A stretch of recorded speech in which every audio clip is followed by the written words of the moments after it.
Voter suppression laws have passed in several red states and swing states, even states where Donald Trump won the 2020 general election. One of those states happens to be Iowa, where Trump actually won over Biden with more than 53% of the vote.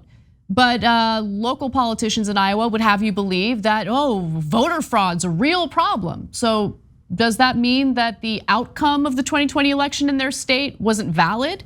Well, what are they doing? Well, it turns out that they, like other states, including Georgia and Florida, have passed all sorts of provisions that make it harder for voters to cast their ballot. For instance, 4 months after Iowans voted in record numbers, Governor Kim Reynolds has signed legislation cutting the state's early voting period and closing the polls an hour earlier on election day. The law cuts Iowa's early voting period from 29 days to 20 days. Polls will now close at 8 p.m. for state and federal elections instead of 9 p.m. So if you happen to be a worker in the state of Iowa who likes to vote on the same day of the election and you end up working a little late that day, that 1 hour cutoff might make all the difference, but seems like that's the point. Let me give you more. Some ballots used to be counted, some ballots that used to be counted will not be counted anymore. For instance, ballots must now arrive by the time polls close in order to be counted. Previously, ballots placed in the mail the day before election day could be counted as long as they arrived by noon the following Monday. That is not the rule anymore. Now there is a stricter cutoff, but they didn't stop there. The law strips auditors of much of their discretion in running elections in their counties. Auditors may no longer establish satellite in-person early voting sites unless petitioned to do so by residents. So instead of the auditors being, proactive and making it easier and accessible for voters to cast their ballot, they can't do anything unless residents organize and demand it. You guys see the problem here? Right? I mean, you're supposed to live in a democracy where the state makes it easy for you to cast your ballot as long as you're an eligible voter, but they're making it increasingly difficult. They're putting all these obstacles in place. Let me give you some more from that graphic. Auditors may no longer establish satellite in-person early voting sites unless petitioned to do so by residents, and they may not mail absentee ballot request forms to voters unless a voter asks for one. The law also limits who can return a voter's absentee ballot. Only the voter, an immediate family member, household member, or caregiver may return the ballot to the auditor's office or place it in the mail. Previously, anyone the voter designated could deliver the ballot on the voter's behalf, but the new law makes it a serious misdemeanor for any unauthorized person to do so. And by the way, the law also limits ballot drop-off boxes. So if you do want to do early voting and drop it off at a ballot drop-off box, the options will be very limited. The law allows counties to establish just one ballot drop-off box at the auditor's office under video surveillance, of course. Which is interesting because these new restrictions would make you believe that there were maybe cases of voter fraud, widespread voter fraud. Again, the state where Trump won with more than 53% of the vote. Like, we know what's happening here. It's very clear that they're putting obstacles and restrictions in place to make it increasingly difficult for people to vote. Now, with that said, Senator JONI ERNST from the state of Iowa was asked about these restrictions, and her answer was incredibly stupid. Let's watch.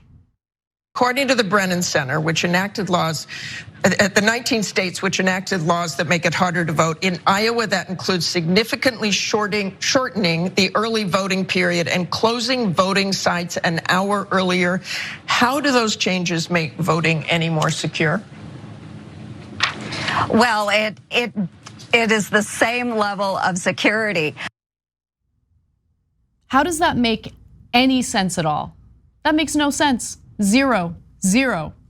And if you think that conservatives are done, remember there is a well-funded, organized strategy here to make it difficult for people to vote. One of the organizations behind it is Heritage Action. This is a national conservative group, And it announced that it would spend $10 million across 8 states, including Iowa, to run advertising, mobilize volunteers, and work with state lawmakers to promote legislation limiting use of absentee ballots, requiring voter ID, verifying voter citizenship, and requiring verification of the accuracy of voter registration lists.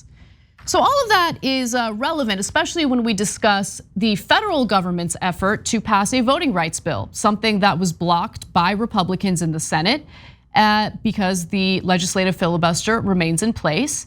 And then when Democrats attempted to reform the filibuster to allow for the passage of a voting rights bill with a simple majority, 2 corporate Democrats, Senators Kyrsten Sinema and Joe Manchin, stood in the way. And now there's some question as to what the Biden administration plans to do. Here to help me talk about this situation and what we can plan to do moving forward is Latasha Brown. She's the co-founder of Black Voters Matter, and I'm very excited to speak with her. Latasha, thank you so much for joining us. Thank you for having me. So I wanted to start off by asking you, to kind of give your response to what's happening in states like Iowa right now. I want people to understand that what's happening right now is that we are seeing the punishment of voters in this country, that there's a new American voter, and there are some that are very upset about that. I want people to understand that up until recently, the baby boomers, who my parents came out of the baby boomer generation, they dominated the political landscape. They had the numbers.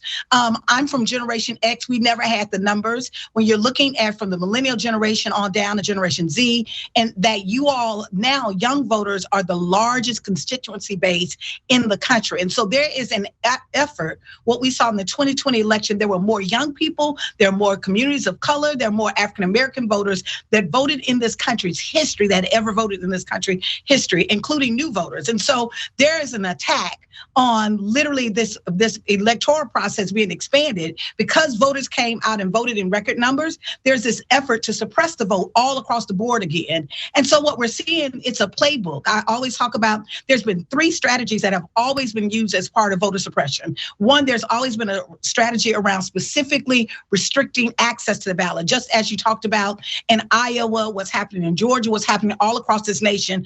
There's no logic behind why would you want to take an hour off having people have access to vote? Like, how does that make the process safer? Or literally creating a shorter period of time for absentee ballot voting. The second strategy has always been around creating this culture of fear. And so what we're seeing right now is we're seeing states like in Florida, where the governor of Florida is saying that he's gonna create a special police force to oversee elections, to create this sense of fear. We're also seeing that in Georgia, where there's a law that was passed, the SB 202, that actually criminalizes organizations for literally makes it a crime for an organization to hand out water. And so there's always been the second strategy that is literally there's access, restricting access, also making sure that you're creating the culture of fear. And the third, which is the most egregious, which we're seeing in Iowa, we see in Georgia, we're seeing all across this nation, and that is weaponizing the administrative process to actually create a process so that the ruling party can actually go in and overturn the results. They can take over election boards. They can actually do major changes to the electoral process, even if they throw it out if they don't like the results. And so what we're seeing right now, there's a complete attack on voters who participated in this last election that are making up this new electorate, this new multiracial, multi-generational electorate that is rising up. And we're seeing this all across the board. That's why we really have to focus on how we're going to make sure we're strengthening our democracy. So let's talk about that because, there was this assumption that the one thing the Democratic Party would fight for and would fight for aggressively would be the passage of a voting rights bill, because we know that most politicians are motivated by incentives and disincentives. And in this case, the future of the Democratic Party really does rely on ensuring that we protect our elections, that we reform our elections, make sure that it's accessible to eligible voters. But what we saw, in my opinion, from the Biden administration was a pretty pathetic and tepid response. This nonsense about how, well, what can we do? We did our best and we applied pressure, kind of, not really, but it's Manchin and Sinema's fault. But you look at the carrots that Biden has used toward Manchin, giving Manchin's wife a nice cushy job that she wanted, federal appointment. You look at the complimentary rhetoric coming from Biden in response to people like Kyrsten Sinema, and one must wonder what kind of pressure really was applied. It doesn't seem like the Biden administration really fought for this at all. Do you agree or do you have a different take?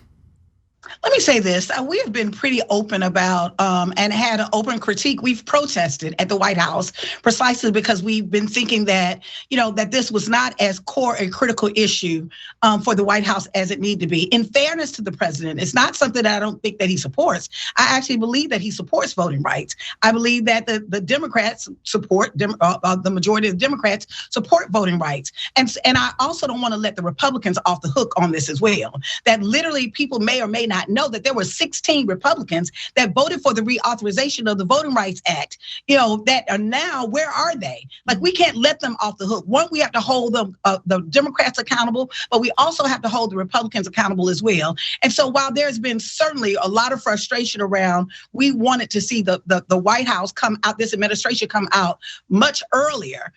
What we asked him for, what we asked him to do, what we saw is in the recent weeks that it seems like there's been more energy and more effort come to the White House. What I think it's going to take, I think if we're going to have democracy in this country, that we as voters, we're going to have to organize to hold all of our elected officials accountable and not even see this. We have to see this beyond just a Democratic Party or party power issue. It is fundamentally an issue. If voters participate and then they are punished because they participated, then that in itself is political corruption. So we have to see the core of what is problematic in this process. And so, yes, we have to continue to hold their feet to the fire, put pressure on the Democrats to actually be able to deliver. I think that Schumer and others, I think some of what being able to get that vote on the floor, that Sinema and Manchin could no longer just run and hide and lie, because I think they've been disingenuous. I actually think that was a smart move. What we need to see right now, that right now we're currently in a power struggle in this country. There's a small group of people who have decided that they want this country to move forward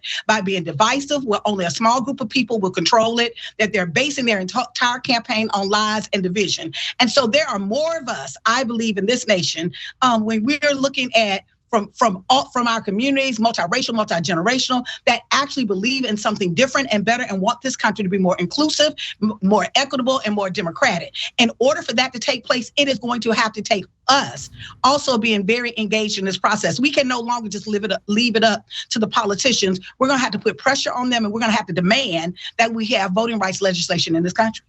Well, to that point, when Biden gave a speech in Atlanta about the importance of passing a voting rights bill, organizations, activists, including, if I remember correctly, Black Voters Matter, decided to boycott that speech. And I thought that was actually incredibly powerful. Was there any response from the White House in regard to the actions that organizers took?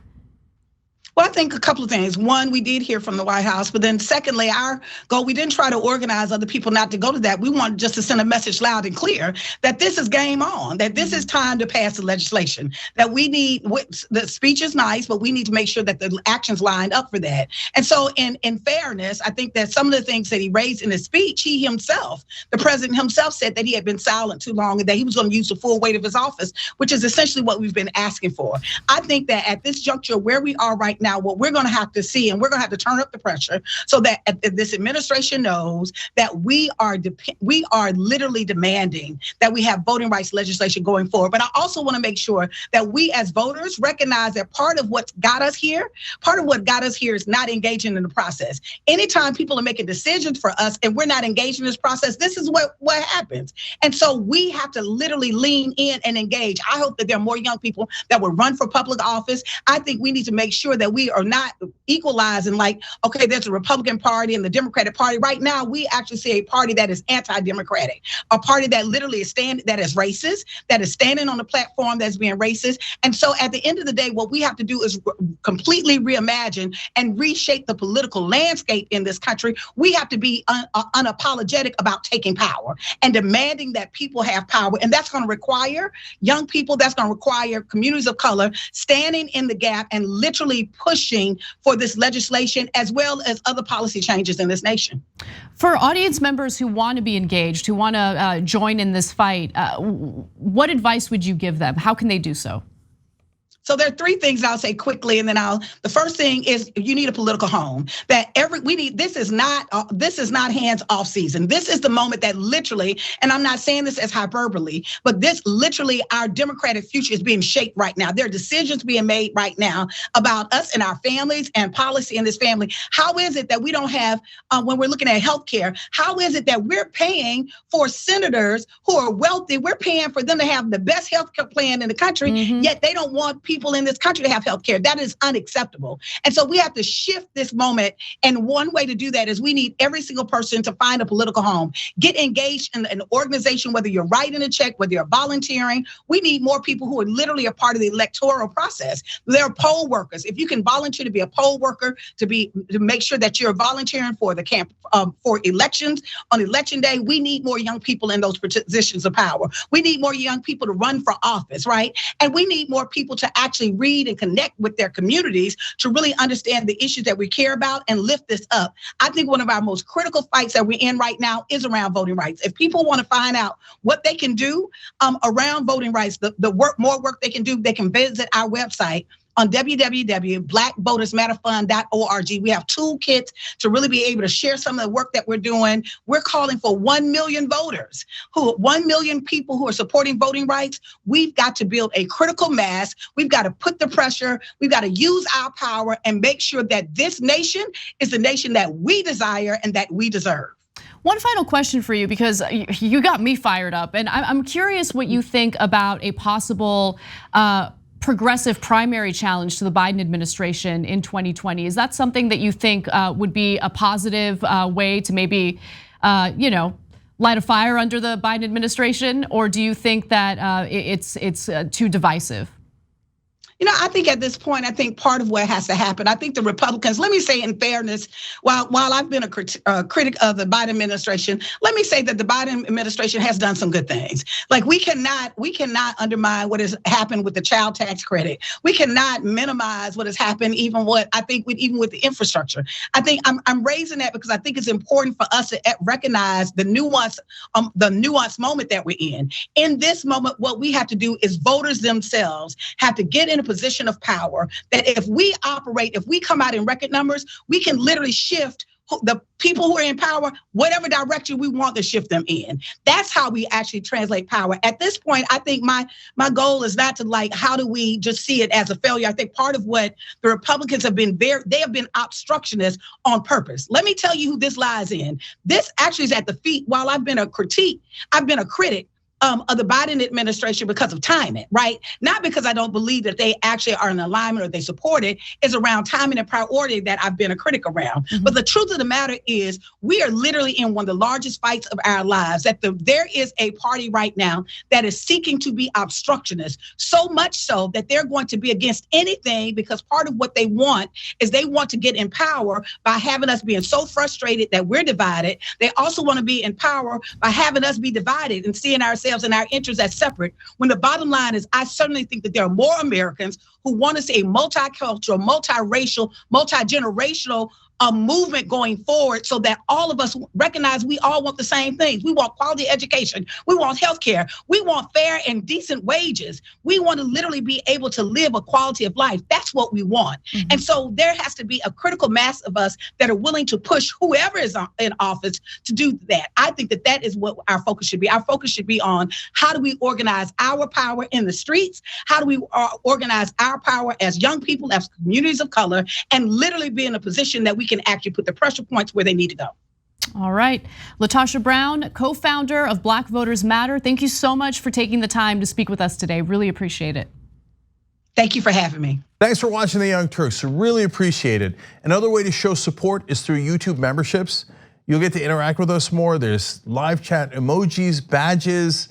You've got emojis of me, Anna, John, JR. So those are super fun. But you also get playback of our exclusive member-only shows and specials right after they air. So all of that, all you gotta do is click that join button right underneath the video. Thank you.